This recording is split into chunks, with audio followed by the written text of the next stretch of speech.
الحمدللہ رب العالمین والصلاة والسلام علی نبینا محمد وعلی آلہ وصحبہ اجمعین، اما بعد۔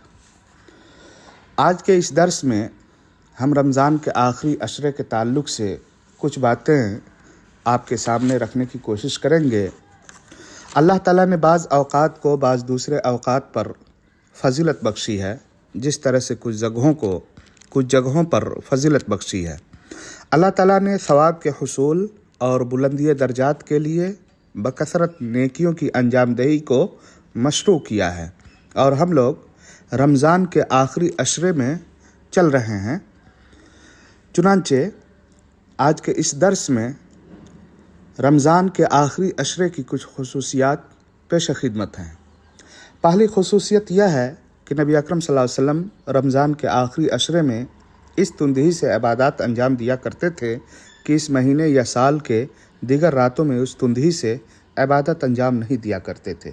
چنانچہ ام المومنین عائشہ رضی اللہ تعالیٰ عنہ بیان کرتی ہیں کہ کان رسول اللہ صلی اللہ علیہ وسلم یجتہد فی العشر الاواخر ما لا یجتہد فی غیرہ۔ صحیح مسلم کی روایت ہے کہ رسول اکرم صلی اللہ علیہ وسلم رمضان کے آخری 10 دن عبادت میں اس قدر محنت کرتے جتنی عام دنوں میں نہیں کرتے تھے۔ اسے صحیح مسلم نے نقل کیا ہے۔ دوسری خصوصیت یہ ہے کہ جب رمضان کا آخری عشرہ داخل ہوتا تو نبی اکرم صلی اللہ علیہ وسلم اپنی بیویوں سے الگ رہتے اور راتوں میں اطاعت الہی جیسے نماز اور ذکر و اذکار کی انجام دہی کرتے۔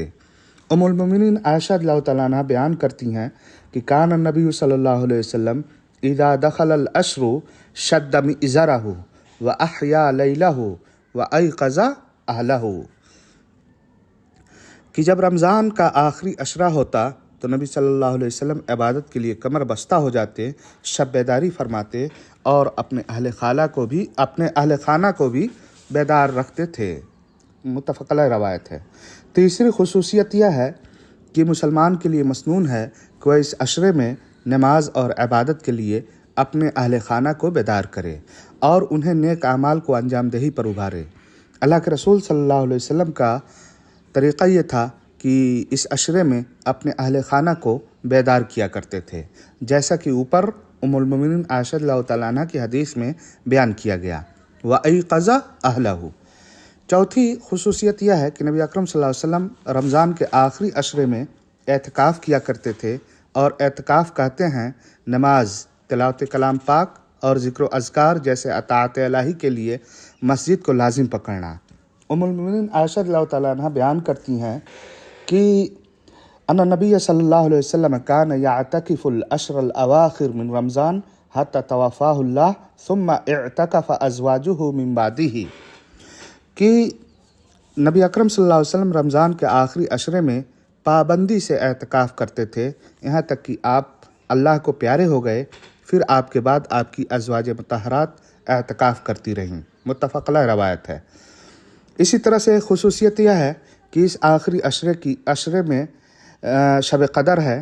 ابو سعید خدری رضی اللہ تعالیٰ عنہ سے مروی ہے کہ ان رسول اللہ صلی اللہ علیہ وسلم کان یعتکف فی العشر الاوسط من رمضان فاعتکف عاما حتی اذا کان لیلۃ 21 وهي اللیلۃ التي یخرج من صبیحتها من اعتکافه قال من كان اعتكف معي فليعتكف العشر الأواخر وقد أريت هذه الليلة ثم أنسيتها وقد رأيتني أسجد في ماء وتين من سبيحتها فالتمسوها في العشر الأواخر والتمسوها في كل وتر فمطرت السماء تلك الليلة وكان المسجد على أريش فوقف المسجد فبصرت عيناي رسول الله صلى الله عليه وسلم على جبهته أثر الماء والتین من صبح 21۔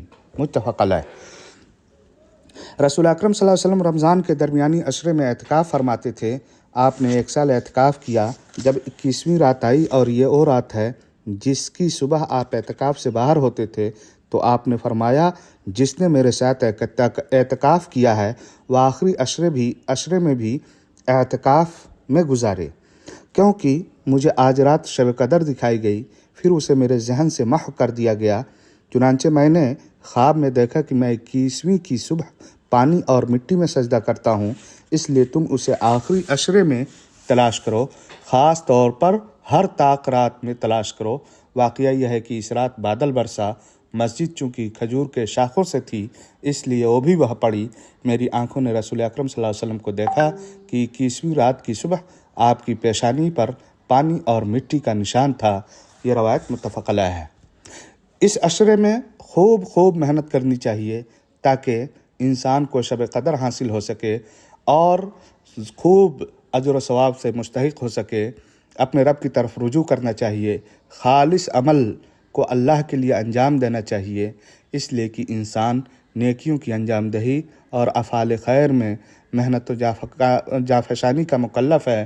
چنانچہ اس مہینے کے جو دن گزر گئے ان میں انسان نے جو کوتاہی کی ہے، انسان کو چاہیے کہ جو باقی دن ہیں ان میں زیادہ سے زیادہ نیک اعمال کو انجام دینے میں پہل کرے۔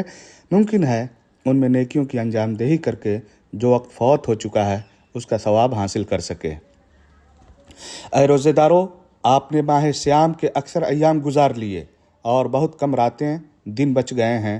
جس نے گزرے ہوئے ایام میں محنت و لگن کا مظاہرہ کیا ہے وہ اپنی اس روش کو باقی رکھے، اللہ کی حمد و ثنا بیان کرے، ان اعمال کی قبولیت کی دعا کرے۔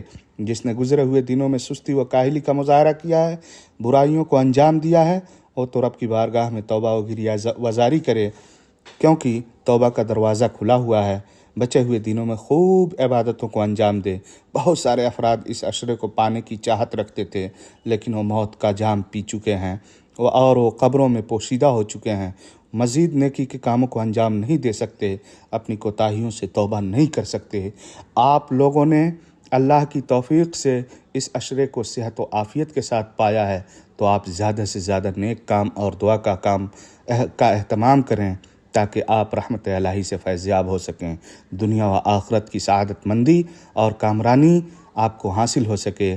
امام کے ساتھ رات کے پہلے اور رات کے آخری پہر میں قیام اللیل کا اہتمام کریں، قیام، رکوع اور سجدے کو خوب دراز کریں، اپنے رب کے سامنے گریہ وزاری کریں، اس سے اپنی حاجتوں کو طلب کریں، اللہ کی عبادت کے لیے اس سے مدد اور توفیق کی دعا مانگیں، اس کی نعمتوں اور انعامات پر اس کا شکریہ ادا کریں اور دعا میں خوب گڑگڑائیں اور زیادہ سے زیادہ اللہ سے معافی اور بخشش طلب کریں۔